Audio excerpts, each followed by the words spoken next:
नमस्कार मित्रों, सभी को राधे राधे, सभी को जय श्री कृष्णा। स्वागत है आपका अपने एल क्लासेस के डिजिटल प्लेटफॉर्म पर। मेरा नाम है लेख शेखर शर्मा और हम पढ़ने जा रहे हैं विज्ञान के बारे में, साइंस सब्जेक्ट के बारे में हम पढ़ रहे हैं। दोस्तों बहुत ही ज्यादा महत्वपूर्ण टॉपिक होने वाला है। आज का हमारा टॉपिक क्या है? जैव भू रासायनिक चक्र के बारे में पढ़ेंगे। अपन किसके बारे में पढ़ेंगे? जैव भू रासायनिक चक्र के बारे में पढ़ेंगे। इसे इंग्लिश में बायोजियोकेमिकल साइकिल भी कहते हैं। क्या कहते हैं इसे? बायोजियोकेमिकल साइकिल भी कहते हैं। देखिए दोस्तों, आप देखेंगे करोड़ों साल पहले इस पृथ्वी पर जीवन की उत्पत्ति हुई थी। करोड़ों साल पहले इस पृथ्वी पर जीवन आया था। दोस्तों कितने जीव हैं? करोड़ों साल पहले इस पृथ्वी पर जीव आए थे, आज तक रह रहे हैं जीव। आज तक ये जीव इस पृथ्वी पर मौजूद है। ये जीव ऑक्सीजन भी लेते हैं, ये जीव CO2 भी काम में लेते हैं, ये जीव यहां तक कि हम सकते हैं जो पानी है, जो जल है, उसको भी हम काम में लेते हैं और बहुत सारी चीजें हम काम में लेते हैं। फिर भी इन चीजों में कमी नहीं आती है। आप देखते हैं कि हम कितनी ऑक्सीजन काम में लेते हैं, लेकिन क्या कभी ऑक्सीजन में कमी आती है? नहीं आती है। हम पेड़ पौधे होते हैं, पेड़ पौधे कितनी ज्यादा CO2 लेते हैं कार्बोहाइड्रेट बनाने के लिए। क्या CO2 में कमी आती है? क्या नहीं। पेड़ पौधे जमीन से फास्फोरस, सल्फर लेते हैं दोस्तों, लेकिन क्या फास्फोरस और सल्फर में कमी आती है? क्या नहीं आती है। नाइट्रोजन वायुमंडल में सबसे ज्यादा मिलने वाली गैस है। 78% नाइट्रोजन होती है दोस्तों वायुमंडल में। पेड़ पौधे नाइट्रोजन का बहुत अधिक उपयोग करते हैं, लेकिन क्या नाइट्रोजन कभी 78 से कम हुई? क्या कभी 77 हुई? क्या कभी 75 हुई? क्या क्यों ये पदार्थ कम नहीं होते हैं? इसलिए नहीं होते हैं दोस्तों क्योंकि जितने भी जो आवश्यक पदार्थ होते हैं या जो गैसें होती है, उसका पृथ्वी और जीवों के द्वारा चक्रीकरण होता रहता है। चक्रीकरण होता रहता है, जिसे ही हम क्या कहते हैं? जैव भू रासायनिक चक्र कहेंगे दोस्तों। तो देखिए स्टार्ट करता हूं मैं। जैव भू रासायनिक चक्र खनिज अर्थात रासायनिक तत्वों के जीवों एवं भूमि के माध्यम से होकर चक्रीय भ्रमण को ही जैव भू रासायनिक चक्रण या पदार्थों का चक्रीकरण कहते हैं। भैया समुद्र में कितना सारा पानी है। सूरज की रोशनी समुद्र के ऊपर गिरी, समुद्र का पानी वाष्प बनकर उड़ेगा और वाष्प बनकर जाएगा यहां वहां, थोड़ा राजस्थान में, थोड़ा केरल में, थोड़ा अमेरिका में, जाने कहां कहां जाएगा, बारिश कर देगा। ये बारिश का पानी पहुंच जाएगा तालाबों में, नदियों में, जमीन की गहराई में, थोड़ा बहुत हमारे पेट में पहुंच जाएगा जब हम पिएंगे। तो आई बात आपको समझ में? और ये पानी जो भी हम पी रहे हैं उसको हम उत्सर्जित करके बाहर ही तो निकाल देते हैं। जो नदियों का पानी है वो भी वापस बहता हुआ समुद्रों में पहुंच जाता है। तो भैया समुद्रों से पानी निकला और वापस समुद्रों में ही आ गया, तो बताओ चक्रीकरण हुआ या नहीं हुआ? हुआ। इसी प्रकार से आप देखेंगे पेड़ पौधे होते हैं, हम CO2 गैस छोड़ते हैं, ठीक है, पेड़ पौधे उस CO2 को ले लेते हैं। आई बात आपको समझ में? और पेड़ पौधे उस CO2 को बदल देते हैं कार्बोहाइड्रेट में, उस कार्बोहाइड्रेट को हम खा लेते हैं, हम वापस CO2 गैस बनाते हैं। तो ये साइकिल लगातार क्या होता रहता है? चलता ही रहता है। तो जितने भी खनिज पदार्थ है या कोई रासायनिक तत्व होता है दोस्तों, उस रासायनिक तत्व का जीवों के द्वारा, किसके द्वारा? जीवों के द्वारा या हमारी पृथ्वी के द्वारा, भूमि मतलब हमारी पृथ्वी के द्वारा जो चक्रीय भ्रमण होता रहता है, जो साइकिलिंग चलती रहती है, उसी को जैव भू रासायनिक चक्रण या पदार्थों का चक्रीकरण कहते हैं। इसे इंग्लिश में बायोजियोकेमिकल साइकिल भी कहते हैं। बायोजियोकेमिकल साइकिल का मतलब है कि पदार्थों का जीवों और पृथ्वी के द्वारा जो चक्रीकरण हो रहा है, जो परिसंचरण हो रहा है, उसे ही बायोजियोकेमिकल साइकिल कहते हैं। कुछ तत्व वायुमंडल से होकर भी चक्रीय भ्रमण करते हैं दोस्तों। वायुमंडल का भी चक्रीय भ्रमण में या चक्रीय भ्रमण में बहुत ज्यादा महत्वपूर्ण योगदान होता है। जैसे कार्बन है, ऑक्सीजन है, नाइट्रोजन है। आपसे पूछा जा सकता है कि कार्बन, ऑक्सीजन, नाइट्रोजन का चक्रीकरण में किसका महत्वपूर्ण योगदान होता है? स्थल मंडल का या वायुमंडल का? वायुमंडल का। दोस्तों कार्बन मिलता है कार्बन मोनोऑक्साइड के रूप में, कार्बन डाइऑक्साइड के रूप में, और दोस्तों जो ऑक्सीजन है वो तो O2 की फॉर्म में मिलेगी। नाइट्रोजन भी एक गैस है दोस्तों। तो सारी की सारी ये गैसीय पदार्थ है और इनका चक्रीकरण भी गैसीय रूप में ही होता है, वायुमंडल के द्वारा होता है। वास्तव में इन तत्वों के चक्रीकरण में वायुमंडल, स्थलमंडल, जलमंडल तथा जीवों का संगठित योगदान होता है। लेकिन दोस्तों जो पदार्थों का चक्रीकरण है उसमें सभी का योगदान होता है। वायुमंडल का योगदान भी होता है, स्थल मंडल का योगदान भी होता है, जल मंडल का योगदान भी होता है और जीवों का योगदान भी होता है। कैसे? बिल्कुल इजी है, देखो समझो, बिल्कुल इजी है दोस्तों। देखो जैसे नाइट्रोजन है, नाइट्रोजन है, मिट्टी में कुछ जीवाणु होते हैं।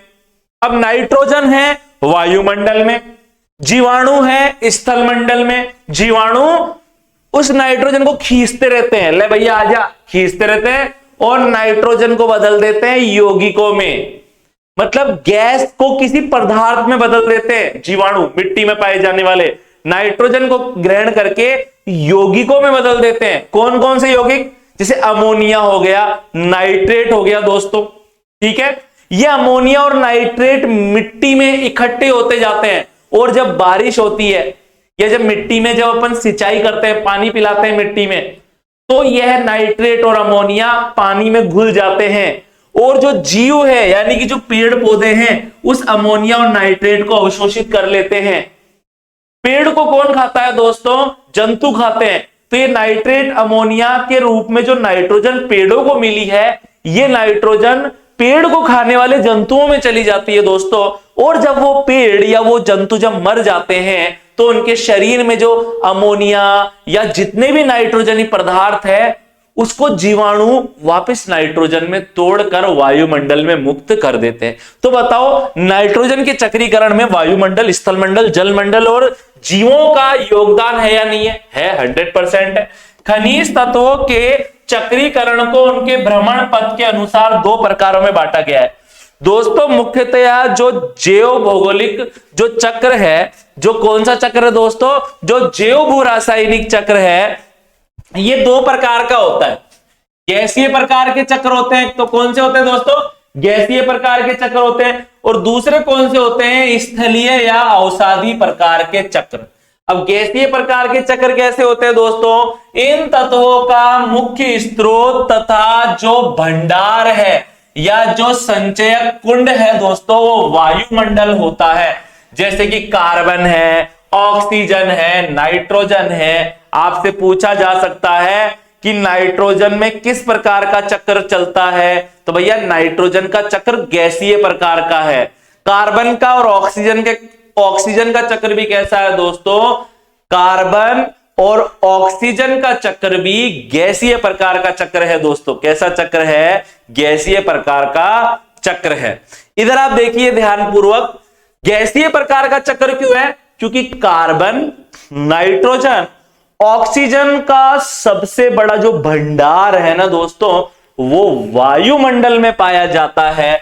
इसी प्रकार से दोस्तों जैसे कि आप देखिए फास्फोरस हो गया, कैल्शियम हो गया, ठीक है, मैग्नीशियम है, सोडियम है, ठीक है, फास्फोरस, कैल्शियम, मैग्नीशियम, सल्फर हो गया। जैसे कि क्या हो गया दोस्तों? सल्फर हो गया, सल्फर हो गया। तो sulphur, phosphorus, calcium, magnesium, sodium, इन सब का भंडार पृथ्वी होती है, भूमि होती है। तो इन सब का चक्रीकरण कैसा होता है? स्थलीय प्रकार का होता है, अवसादी प्रकार का होता है, ठीक है। तो phosphorus, calcium, magnesium, sodium, sulphur में तत्वों का जो प्रमुख भंडार या जो स्रोत होता है वो भूमि होती है। इसीलिए इसको स्थलीय या अवसादी प्रकार का चक्र भी कहते हैं। ये तत्व भूमि से पौधों द्वारा ग्रहण किए जाते हैं और जब पौधों को हम खाते हैं तो ये तत्व पौधों से हमारे अंदर आ जाते हैं। चाहे भैया फास्फोरस हो, चाहे कैल्शियम हो, चाहे मैग्नीशियम हो, सोडियम, सल्फर, ये पादपों के साथ साथ हमारे लिए भी बहुत ज्यादा जरूरी होते हैं, ठीक है। अब देखिए चक्र तो भैया 50 प्रकार के हैं, जो सब कुछ बता पाना संभव नहीं है। मैं कुछ महत्वपूर्ण चक्रों के बारे में आपको बताऊंगा। जब सबसे पहले आप देखिए दोस्तों, कुछ चक्रों का संक्षिप्त वर्णन मैं आपको बताऊंगा। देखिए आप, जैसे कि आप देखिए नाइट्रोजन चक्र, किसके बारे में बताऊंगा आपको? नाइट्रोजन चक्र के बारे में बताऊंगा। अब आप देखिए वायुमंडल में 78% नाइट्रोजन है। कितनी प्रतिशत नाइट्रोजन है? 78% नाइट्रोजन है, लेकिन भैया ये नाइट्रोजन मिलती है इस रूप में, आणविक नाइट्रोजन है। इसकी structure N triple bond N, ठीक है, आणविक नाइट्रोजन है ये। कैसी नाइट्रोजन है? आणविक, नाई कर देता हूं शॉर्ट में समझ जाए, आणविक नाइट्रोजन के रूप में मिलती है। पेड़ पौधे इसका सीधा प्रयोग नहीं कर सकते हैं। जो पेड़ पौधे होते हैं दोस्तों, सीधा उपयोग नहीं कर पाते हैं। इसका क्या नहीं कर पाते हैं? सीधा उपयोग नहीं कर पाते हैं। क्यों नहीं कर पाते हैं? क्योंकि आणविक नाइट्रोजन में या गैसीय नाइट्रोजन में ट्रिपल बॉन्ड होता है, जिसके कारण वो नाइट्रोजन को तोड़कर अपने काम में नहीं ले पाते हैं। अब क्या होता है दोस्तों, मिट्टी के अंदर कुछ जीवाणु होते हैं। मृदा में क्या होते हैं? कुछ जीवाणु होते हैं दोस्तों, और ये जो जीवाणु है ये इस नाइट्रोजन को बदल देते हैं नाइट्रेट में, अमोनिया में, ठीक है। इसे ही क्या बोलते हैं अपन? इसे ही नाइट्रोजन का यौगिकीकरण कहते हैं। क्या कहते हैं इसे? नाइट्रोजन का यौगिकीकरण कहते हैं। क्या कहते हैं इसे अपन? एक सेकेंड, यौगिकीकरण कहते हैं दोस्तों। अब क्या होता है, जो पेड़ पौधे होते हैं, जैसे पेड़ है, ये अपनी जड़ों के द्वारा इस नाइट्रेट अमोनिया को क्या कर लेते हैं? अवशोषित कर लेते हैं। तो यही तो हम पढ़ने जा रहे हैं दोस्तों कि सभी जीवों के पोषण में नाइट्रोजन का विशेष योगदान। अब आप बोलेंगे भैया नाइट्रोजन का विशेष योगदान क्यों है? बात समझ में नहीं आई। सुनो, हमारा जो शरीर होता है, हमारे शरीर में मांस पेशियां होती है नहीं होती है? हमारे शरीर में मांसपेशियां होती है भैया, और मांसपेशियां बनी होती है प्रोटीन से, और प्रोटीन बने हुए होते हैं नाइट्रोजन से। अगर नाइट्रोजन नहीं होगी तो हमारी मांसपेशियां भी नहीं बन पाएगी। जितने भी दाल वाले पादप है, दाल पादप, इनसे हमें प्रोटीन मिलता है। और भैया प्रोटीन किससे बनता है? नाइट्रोजन से बनता है। किससे बनता है? नाइट्रोजन से बनता है मेरे दोस्तों। तो अपन को क्या याद रखना है कि ऐसे पादप जिनसे दालें प्राप्त होती है उन्हें नाइट्रोजन की बहुत ज्यादा आवश्यकता होती है, लेकिन वो पौधे नाइट्रोजन को सीधे उपयोग में नहीं ले पाते। इधर आप देखिए, वायुमंडल में लगभग 78% नाइट्रोजन होते हुए भी गैसीय रूप में यह पौधों के लिए सर्वथा अयोग्य है। 78% नाइट्रोजन है वायुमंडल में, भर भर के भरी पड़ी है, लेकिन फिर भी पेड़ पौधों के लिए यह काम की नहीं है, क्योंकि भैया पेड़ पौधे इसको उपयोग में नहीं ले सकते हैं जब तक कि इस गैस का क्या नहीं कर दिया जाए? नाइट्रोजन यौगिकीकरण द्वारा इसको अमोनिया और नाइट्रेट में परिवर्तित नहीं कर दिया जाता है। पौधे इसे सीधे जड़ों द्वारा अवशोषित नहीं कर सकते हैं। जब तक मिट्टी में पाए जाने वाले जीवाणु नाइट्रोजन को यौगिकीकरण की प्रक्रिया द्वारा नाइट्रेट और अमोनिया में परिवर्तित नहीं कर पाएंगे, पेड़ पौधों को नाइट्रोजन इतनी सी भी नहीं मिलेगी, चिन्नी सी भी नहीं मिलेगी भैया। आई बात आपको समझ में? पेड़ पौधों के पास ऐसी कोई टेक्निक है ही नहीं कि वो सीधे वायुमंडल की नाइट्रोजन को अपने काम में ले सके। प्राय स्थलीय पारिस्थितिक तंत्र में नाइट्रोजन यौगिकीकरण सहजीवी जीवाणुओं द्वारा किया जाता है। अगर कोई आपसे बोले कि सहजीवी जीवाणु स्थिरीकरण क्या है, इधर आप देखिए ध्यानपूर्वक आप, नाइट्रोजन का स्थिरीकरण जमीन पर भी होता है और पानी में भी होता है। जो नाइट्रोजन का स्थिरीकरण जो जमीन पर होता है ना दोस्तों, वो सहजीवी जीवाणुओं द्वारा किया जाता है, जबकि जो दोस्तों पानी होता है, पानी जो होता है यानी कि जो जलीय पारितंत्र है, वहां पर स्वतंत्र जीवी जीवाणुओं द्वारा किया जाता है। देखिए इधर आप, मैं आपको एक चार्ट बताना चाहूंगा, पहले आप इधर देखिए नाइट्रोजन का स्थिरीकरण। अब क्या है नाइट्रोजन का स्थिरीकरण? एक लाइन में समझ लो भैया कि गैसीय नाइट्रोजन को जब पदार्थों में बदल दिया जाता है, मतलब नाइट्रेट अमोनिया में बदल दिया जाता है, तो इस प्रक्रिया को ही क्या बोलते हैं, नाइट्रोजन का स्थिरीकरण या यौगिकीकरण कहते हैं। गैस है, यहां वहां उड़ती रहती है, क्या स्थिर रहती है? क्या नहीं रहती है। लेकिन जब इसे यौगिकों में बदल दिया जाता है तो वो यौगिक स्थिर रहते हैं। इसलिए क्या बोलते हैं कि नाइट्रोजन का अमोनिया और नाइट्रेट में बदल जाना ही नाइट्रोजन स्थिरीकरण या नाइट्रोजन यौगिकीकरण कहलाता है। दो प्रकार का होता है दोस्तों, ये कौन कौन सा? अजैविक नाइट्रोजन स्थिरीकरण, जो भैया जीवों के द्वारा नहीं किया जा रहा है बल्कि प्रकृति के द्वारा किया जा रहा है, और दूसरा होता है जैविक नाइट्रोजन स्थिरीकरण। समझिए आप, वायुमंडलीय या तड़ित द्वारा जब आसमान में बिजली चमकती है तो बिजली से इतना तापमान उत्पन्न होता है, गर्म हो जाता है वायुमंडल, और उस गर्मी के कारण, उस बिजली के कारण नाइट्रोजन गैस अपने आप ही अमोनिया नाइट्रेट में बदल जाती है। तो ये बिजली के द्वारा होने वाला नाइट्रोजन स्थिरीकरण किसका उदाहरण है? अजैविक नाइट्रोजन स्थिरीकरण का उदाहरण है। इसी प्रकार से दोस्तों फैक्ट्रियों के अंदर अमोनिया बनाया जाता है। आपने देखा कट्टे भर भर के खाद मिल रही है आजकल, खूब डालो थोक के भाव में खेतों में। कहां से आ रही है? फैक्ट्रियों से आ रही है, नाइट्रोजन से बनी हुई खाद, ठीक है, जिसे अमोनिया मिलता है। खेतों में डालो अमोनिया भर भर के, मुट्ठी कट्टे भर भर के आते हैं भैया। कहां से आ रही है वो अमोनिया? फैक्ट्रियों से आ रही है। फैक्ट्रियों में वो अमोनिया कैसे बनाई गई? नाइट्रोजन से। फैक्ट्री में ऐसी मशीनें होती है दोस्तों, वो मशीनें क्या करती है? नाइट्रोजन को अमोनिया में, नाइट्रेट में बदल देती है, अर्थात खाद में बदल देती है, फिर उसे बेचा जाता है बाद में।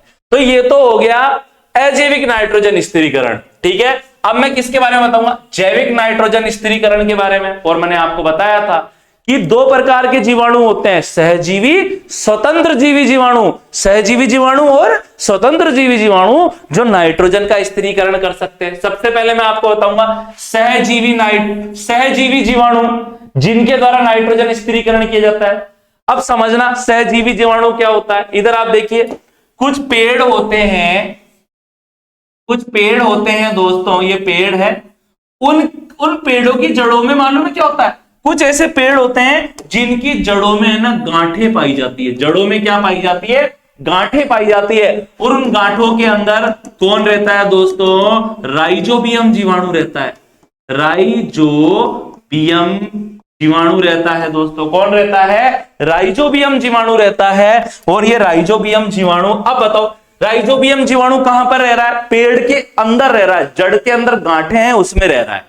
ये राइजोबियम जीवाणु क्या करता है दोस्तों? ये राइजोबियम जीवाणु जो वायुमंडल की नाइट्रोजन है उसको लेता है और नाइट्रेट में बदल देता है। नाइट्रेट फिर किसको मिल जाती है? पेड़ को सीधी ही प्राप्त हो जाती है, ठीक है। तो बताओ, पेड़ को भी फायदा हो रहा है और जीवाणु को क्या फायदा हो रहा है? रहने के लिए उसको घर मिल रहा है भैया, पेड़ की जड़ें मिल रही है रहने के लिए, ठीक है। तो सहजीवी जीवाणु हो गया। ऐसे ही सहजीवी जीवाणु तने में भी हो सकते हैं दोस्तों, जैसे जड़ में होते हैं वैसे तने में भी हो सकते हैं। तो सहजीवी जीवाणु एक तो होते हैं जड़ की गांठों में, जड़ में गांठें पाई जाती है जिसे मूल गुलिका या रूट नोड्यूल्स कहते हैं, उसमें राइजोबियम जीवाणु रहता है दोस्तों। और कौन सा होता है? एक स्पीसीज और है जीवाणुओं की, ब्रैडीराइजोबियम। और ये राइजोबियम और ब्रैडीराइजोबियम वायुमंडल की नाइट्रोजन को नाइट्रेट में बदल देता है, जिसे पौधे अपने काम में ले लेते हैं, ठीक है। इसी प्रकार से दोस्तों कुछ पेड़ ऐसे होते हैं जिनके तने के अंदर भी गांठें होती है और उन गांठों में एजोराइजोबियम जीवाणु पाया जाता है, जो भी वायुमंडल की नाइट्रोजन को नाइट्रेट, अमोनिया आदि में बदल देता है, जिसे पेड़ अपने काम में ले लेते हैं, ठीक है। अब मैं किसके बारे में बताऊंगा? असहजीवी जीवाणु के बारे में बताऊंगा। कुछ जीवाणु ऐसे भी होते हैं जो किसी पेड़ से फ्रेंडशिप नहीं करते हैं, अकेले रहते हैं मिट्टी के अंदर। बोले भैया तुम रहो जड़ों की गांठों के अंदर, तुम रहो तने की गांठों के अंदर, हम तो आजाद है भैया, हम तो इंडिपेंडेंट है, अलग से रहेंगे मिट्टी के अंदर। हाँ, लेकिन हम नाइट्रोजन को अमोनिया और नाइट्रेट में बदलते रहेंगे। अब जैसे आप देखिए वायुवीय जीवाणु, कुछ जीवाणु ऐसे होते हैं जिन्हें वायु की आवश्यकता होती है जीने के लिए, वो वायुवीय जीवाणु कहलाते हैं। कुछ जीवाणु ऐसे होते हैं जो बिना वायु के भी जीवित बने रहते हैं। और दोस्तों आपको पता है नीलहरित शैवाल होती है, ठीक है, जो हम शैवाल होती है, ध्यान रखना आप। तो भैया वायुवीय जीवाणु कौन से? वायुजीवी जीवाणु कौन से? एजोबैक्टर हो गया, एजेटोबैक्टर हो गया दोस्तों। वायुजीवी जीवाणु कौन सा है?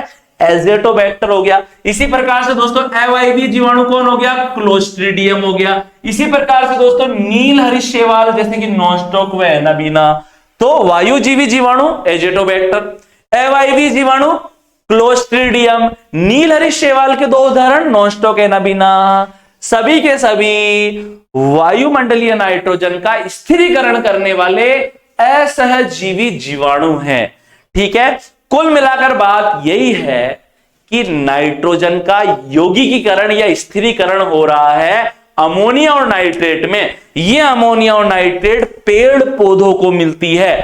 पेड़ पौधों को जब जंतु खाते हैं तो यह नाइट्रोजन पहुंच जाती है पेड़ पौधों से जंतुओं में और उनके शरीर में मांसपेशियों के निर्माण में सहायता करती है। और जब ये पेड़ पौधे या जंतु जब मर जाते हैं तो जो सूक्ष्म जीवाणु होते हैं वो उनके शरीर का अपघटन कर देते हैं और जो शरीर में जो नाइट्रोजन आई थी प्रोटीन के रूप में वो वापस कहां चल जाती है? वायुमंडल में मुक्त हो जाती है। इस प्रकार से ये चक्र चलता रहता है। अब अपन किसके बारे में देखेंगे दोस्तों?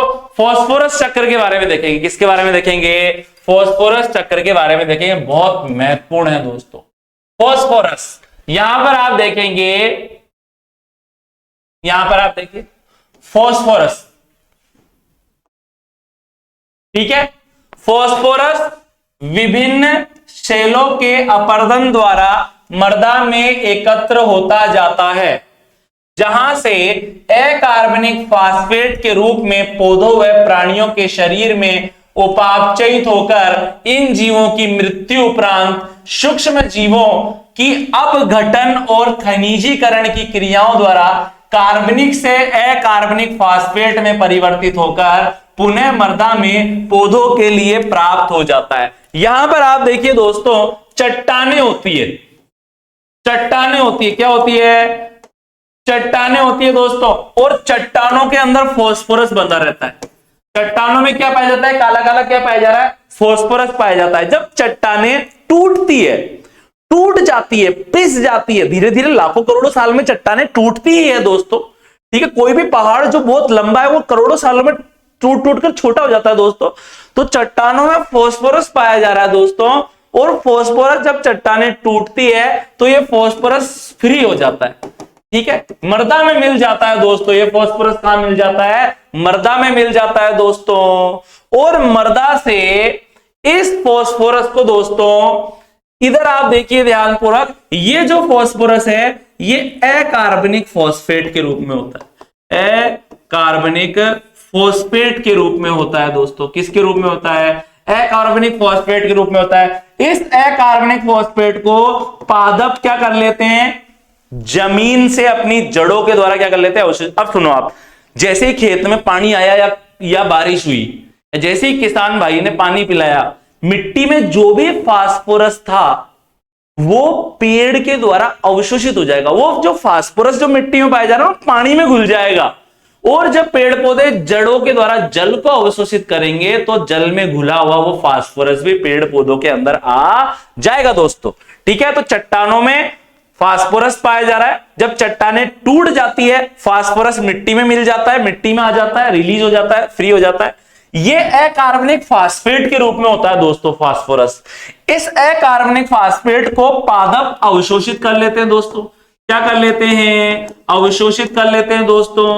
और ये जो फास्फोरस है ये बदल जाता है फिर कार्बनिक फास्फेट में। किस में बदल जाता है दोस्तों? कार्बनिक फास्फेट में बदल जाता है।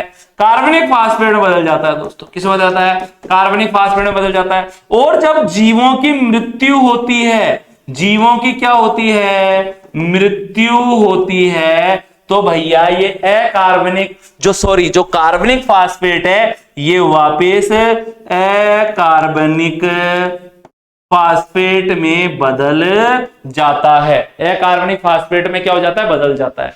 चट्टानों में फास्फोरस पाया जा रहा है।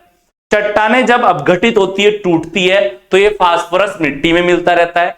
पेड़ पौधे अपनी जड़ों के द्वारा इस टूटे हुए फास्फोरस को, चट्टानों से निकले हुए फास्फोरस को अकार्बनिक फास्फेट के रूप में अपने अंदर अवशोषित कर लेते हैं पेड़ पौधे इस फास्फोरस को अपने काम में ले लेते हैं।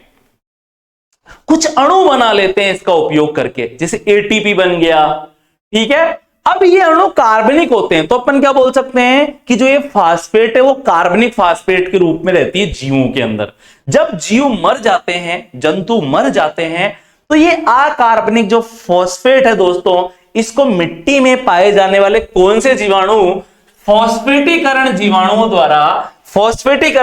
द्वारा उस कार्बनिक फॉस्फेट को वापस अकार्बनिक फॉस्फेट में बदल दिया जाता है दोस्तों। आई बात आपको समझ में। और ये अकार्बनिक फॉस्फेट वापस मिट्टी में मिल जाते हैं, और जो दूसरे पेड़ पौधे हैं वो इस फॉस्फेट को वापस क्या कर लेते हैं, अवशोषित कर लेते हैं। ठीक है दोस्तों, इधर आप देखिए, उच्च स्तरीय पादपों में फास्फोरस का अवशोषण करने के लिए कवक मूल पाई जाती है। कवक मूल क्या होती है, कुछ पेड़ पौधे ऐसे होते हैं जिनकी जड़ों में फफूंद पाई जाती है, कवक पाई जाती है, और उस कवक के कारण उन जड़ों की जल को अवशोषित करने की क्षमता में वृद्धि हो जाती है दोस्तों। इसलिए अपन क्या कह सकते हैं कि ऐसी जड़ें फास्फोरस को बहुत ही आसानी से मिट्टी से अवशोषित कर सकती है। ये तत्व किसी भी समय गैसीय अवस्था में वायुमंडल में नहीं पाए जाते हैं, और जलीय आवासों के प्रदूषण में इनका प्रमुख योगदान है। आपको पता है फास्फोरस कभी भी किसी भी रूप में वायुमंडल में नहीं मिलेगा। इसका स्रोत क्या है, पृथ्वी की चट्टानें।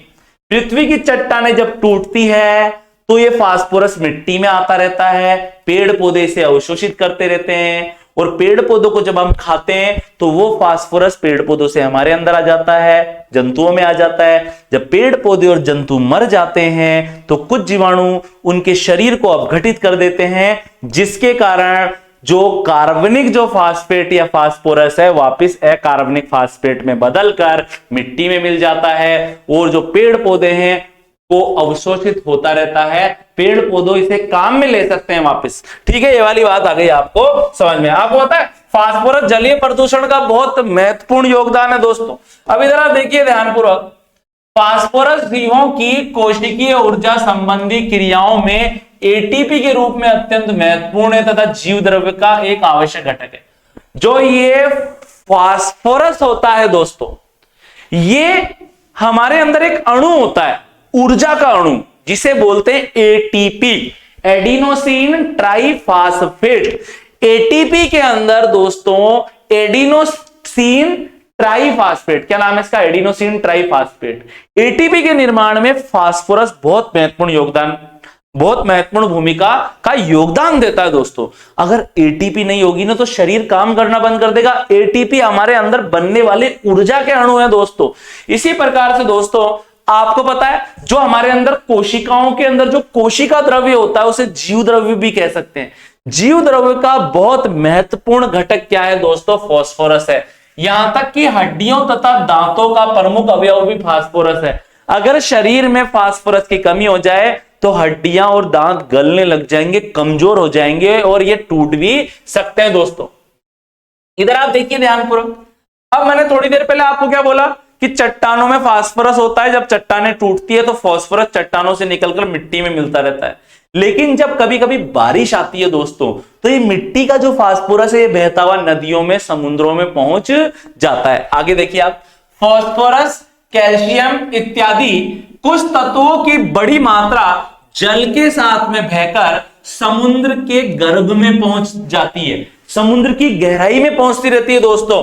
और वहां पर ये जो फास्फोरस पहुंच रहा है ये धीरे धीरे हजारों लाखों सालों में धीरे धीरे चट्टानों में रूपांतरित हो जाता है तथा बहुत लंबे समय के लिए चक्रीकरण की प्रक्रिया से अलग हो जाता है। जब समुद्र में चले गया गहराई में फास्फोरस बहता हुआ, तो अब क्या वो जीवों को प्राप्त हो पाएगा, क्या नहीं प्राप्त हो पाएगा। लेकिन कभी क्या होती है, जब भूगर्भीय उथल पुथल होती है, पृथ्वी की चट्टानों में जब उथल पुथल होती है, समुद्र के अंदर ज्वालामुखी फट गया, क्या आ गया, कोई ज्वालामुखी फट गया।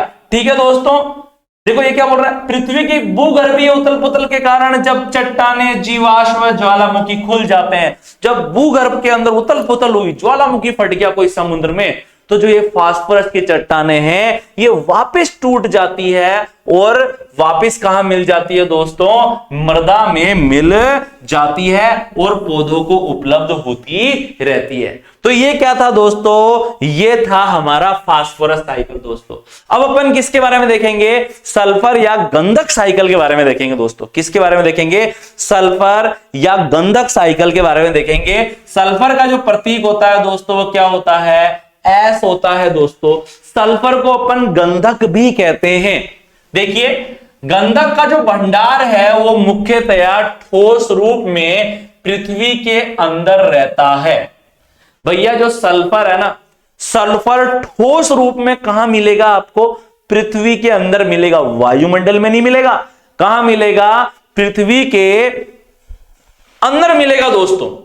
ठीक है, तथापि यह पौधों को ऑक्सीकृत सल्फेट, सल्फर डाइऑक्साइड या अपचयित जैसे कि हाइड्रोजन सल्फाइड के रूप में प्राप्त होता है। यहां पर आप देखिए दोस्तों, देखिए ये हमारी पृथ्वी है दोस्तों। ये क्या है? हमारी पृथ्वी है। और आपको पता है पृथ्वी में जो सल्फर है, ये सल्फर भी ठोस चट्टानों के रूप में, किसके रूप में पाया जा रहा है? ठोस चट्टानों के रूप में पाया जाता है। ठीक है, अब भैया ये जो सल्फर है ये ऑक्सीकृत हो जाता है। ऑक्सीकृत होने का मतलब है दोस्तों कि जब सल्फर ऑक्सीकृत होने का मतलब है कि जब सल्फर ऑक्सीजन से क्रिया करता है तो मतलब ऑक्सीकृत हो जाता है। और किस में बदल जाता है दोस्तों? सल्फेट में बदल जाता है, SO4 में बदल जाता है, SO2 में बदल जाता है। बताओ, सल्फेट में भी ऑक्सीजन है दोस्तों, है या नहीं है? है, SO4। और यहां तक आप देखिए सल्फर डाइऑक्साइड में भी क्या है दोस्तों? ऑक्सीजन है। ठीक है, तो भैया जो ये पृथ्वी के अंदर ठोस चट्टानों के रूप में जो सल्फर पाया जा रहा है, यह पौधों को दो रूपों में मिलता है। किस रूप में मिल सकता है? यह ऑक्सीकृत रूप में भी मिल सकता है, अर्थात SO4 और SO2 के रूप में मिल सकता है, यानी कि सल्फेट और सल्फर डाइऑक्साइड के रूप में मिल सकता है। और तो और दोस्तों यह हाइड्रोजन से भी क्रिया कर लेता है, हाइड्रोजन से क्रिया मतलब अपचयित रूप में भी मिलता है, अपचयित रूप में मिलता है। और इसको क्या बोलेंगे? हाइड्रोजन सल्फाइड के रूप में मिलता है। आई बात आपको समझ में? ठीक है, सल्फर अनेक प्रकार के प्रोटीन, विटामिन तथा एंजाइमों के निर्माण में प्रमुख योगदान देता है। दोस्तों आपसे पूछा जा सकता है कि भैया सल्फर का हमारे अंदर क्या योगदान है? हमारे अंदर विभिन्न प्रकार के प्रोटीन होते हैं दोस्तों, जो कि किससे बने हुए होते हैं? सल्फर से ही बने हुए होते हैं। हमारे अंदर बहुत सारे विटामिन हैं दोस्तों, हमें बहुत सारे विटामिन की जरूरत पड़ती है दोस्तों, जो भी किससे बने हुए होते हैं? सल्फर से बने हुए होते हैं। बहुत सारे एंजाइम्स होते हैं दोस्तों, जिनके निर्माण के लिए किसकी आवश्यकता होती है? सल्फर की आवश्यकता होती है। ठीक है, तो कुल मिलाकर सल्फर जीवों के लिए बहुत ही ज्यादा महत्वपूर्ण एक पदार्थ है दोस्तों। अब इधर आप देख लेना, पेड़ पौधे जो होते हैं ना, इसे मिट्टी से सल्फेट आयन के रूप में अवशोषित करते हैं। मतलब SO4 के रूप में अवशोषित करते हैं दोस्तों। किसके रूप में अवशोषित करते हैं? SO4 के रूप में अवशोषित करते हैं। ठीक है, कोई पेड़ है देखो सुनो, मिट्टी में सल्फर पाया जा रहा है, पृथ्वी के अंदर सल्फर पाया जा रहा है। यह सल्फर ऑक्सीजन से क्रिया कर कर सल्फेट में बदल जाता है। मिट्टी में रहता है सल्फेट। अब जब भी बारिश होती है, जब भी मिट्टी में पानी डाला जाता है, तो ये जो सल्फेट आयन है ना, जो मिट्टी में है, ये पानी में घुल जाता है। और पेड़ पौधे जब अपनी जड़ों के द्वारा पानी को खींचते हैं, अवशोषित करते हैं, तो पानी में घुला हुआ सल्फेट भी पेड़ पौधों में आ जाता है। पेड़ पौधे सल्फेट को काम में ले लेते हैं। ठीक है, अब उन पेड़ पौधों को जब हम खाते हैं, या कोई जंतु खाता है, या कोई भी खाता है, तो ये सल्फेट पेड़ पौधों से कहां आ जाता है? जंतुओं में आ जाता है दोस्तों। यहां तक आ गई बात आपको समझ में। और जंतुओं में और पेड़ पौधों में सल्फेट से फिर क्या बनते हैं? प्रोटीन्स बनते हैं, विटामिन्स बनते हैं, एंजाइम्स बनते हैं दोस्तों। आई बात आपको समझ में? यही वाली बात थी। ठीक है, उसके बाद में क्या होता है? जब इन पेड़ पौधों की या जंतुओं की मृत्यु हो जाती है, यानी कि पेड़ पौधे तो क्या उपभोक्ता हो गए और जंतु क्या हो गए दोस्तों? सॉरी, हाँ, पेड़ पौधे तो क्या हो गए दोस्तों? उत्पादक हो गए और जंतु क्या हो गए? उपभोक्ता हो गए। यानी कि जब ये जंतु और पेड़ पौधे, या अपन कह सकते हैं कि जब ये उपभोक्ता तथा उत्पादक जीवों की जब मृत्यु होती है दोस्तों, क्या होती है, जब इनकी मृत्यु होती है तो बहुत से ऐसे जीवाणु होते हैं दोस्तों, वो उनके शरीर में जो एंजाइम है, जो प्रोटीन है, जो विटामिन है, जिसमें क्या पाया जा रहा है, जिसमें सल्फर पाया जा रहा है, उनको अपघटित कर देते हैं और उनके शरीर में जो भी ये सल्फर है उसको वापस पृथ्वी के अंदर छोड़ देते हैं दोस्तों। इधर आप देखिए, जब भी उपभोक्ता तथा उत्पादक जीवों की मृत्यु होती है तो अनोक्सी जीवाणु, ऐसे जीवाणु जिन्हें ऑक्सीजन की आवश्यकता नहीं होती है, जैसे कि डीसल्फोविब्रियो हो गया, एरोबैक्टर हो गया, इसी प्रकार से दोस्तों मिट्टी में पाए जाने वाले कुछ जीवाणुओं को ऑक्सीजन की जरूरत होती है, जिन्हें क्या बोलते हैं, ऑक्सीकारक जीवाणु कहते हैं, जैसे कि थायोबैसिलस हो गया।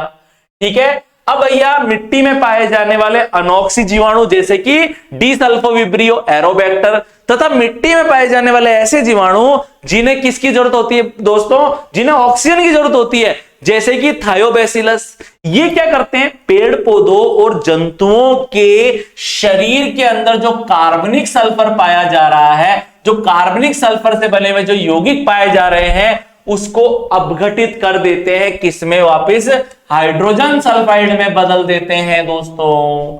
अब ये जो हाइड्रोजन सल्फाइड है, ये हाइड्रोजन सल्फाइड आप देखिए आगे क्या होता है, इस हाइड्रोजन सल्फाइड का जीवाणुओं द्वारा ऑक्सीकरण कर दिया जाता है, जिसके फलस्वरूप सल्फर मुक्त होकर वापस मृदा में चली जाती है। अपघटन के इस कार्य में जीवाणुओं के अतिरिक्त कवके जैसे कि एस्परजिलस, न्यूरोस्पोरा आदि का भी विशेष योगदान होता है। कुछ पेड़ पौधे तो ऐसे होते हैं दोस्तों जो प्रकाश संश्लेषी, देखो इधर आप देखिए, कुछ पेड़ पौधे और कुछ जीवाणु ऐसे होते हैं, जैसे कि आप देखिए कुछ प्रकाश संश्लेषी जीवाणु जैसे कि हरे तथा बैंगनी सल्फर जीवाणु प्रकाश संश्लेषण की क्रियाओं में H2S का उपयोग करते हैं, जिसके कारण सल्फर विमुक्त हो जाती है और यह सल्फर सल्फेट आयन के रूप में मृदा में रहती है, जहां से पौधे इसका पुनः अवशोषण करते हैं। मैं आपको एक बार बोर्ड पर बताना चाहूंगा दोस्तों, जैसे कि आप इधर देखिए, ये है हमारी पृथ्वी, ठीक है, इसमें सल्फर पाई जा रही है, ठोस सल्फर। आगे बात आपको समझ में, जो ठोस सल्फर है ये बदल जाती है, मैंने आपको बताया ना, सल्फेट, ठीक है, और किस में बदल जाती है दोस्तों, ये SO2 में बदल जाती है और H2S में बदल जाती है, हाइड्रोजन से क्रिया करके। यहां तक आ गई बात आपको समझ में। उसके बाद में क्या होता है दोस्तों, जो पादप है, पादप इस जैसे कि मृदा से जो सल्फेट है उसको अवशोषित कर लेते हैं, उसको कर लेते हैं, अवशोषित कर लेते हैं, ठीक है। अब सल्फेट के रूप में सल्फर आ चुकी है पादपों में, और पादपों को कौन खा रहा है, जंतु, जंतु में आ गई दोस्तों। अब जब ये पादप और जंतु जब मर जाते हैं, क्या हो जाते हैं, मृत्यु हो जाती है दोस्तों इनकी, तो मृत्यु के बाद में कुछ जीवाणु होते हैं, वो जीवाणु क्या करते हैं, इनके शरीर में जो कार्बनिक सल्फर है, जो कार्बनिक सल्फर यौगिक है, उसको वापस ये जीवाणु किसमें बदल देते हैं, हाइड्रोजन सल्फाइड में बदल देते हैं। आई बात आपको समझ में। और भैया ये जो हाइड्रोजन सल्फाइड है, इसके ऑक्सीकरण द्वारा, किसके द्वारा, कुछ जीवाणु ऐसे होते हैं जो हाइड्रोजन सल्फाइड के क्या कर देते हैं, ऑक्सीकरण कर देते हैं, वापस सल्फर में बदल देते हैं। सल्फर कहां चल जाती है, मृदा में चल जाती है। कुछ पेड़ पौधे तो ऐसे होते हैं जो हाइड्रोजन सल्फाइड को काम में ले लेते हैं, ठीक है, हाइड्रोजन सल्फाइड को काम में ले लेते हैं और हाइड्रोजन सल्फाइड में से सल्फर को मुक्त कर देते हैं। आई बात आपको समझ में। मृदा में सल्फर हमेशा किस रूप में मिलती है, सल्फेट के रूप में मिलती है दोस्तों, ठीक है, किसके रूप में मिलती है, सल्फेट आयन के रूप में पाई जाती है, जिसे पौधे अवशोषित करते रहते हैं। तो आई होप दोस्तों जो आज हमने जैव भू रासायनिक चक्रों के बारे में पढ़ा वो आपको अच्छे से समझ में आया होगा।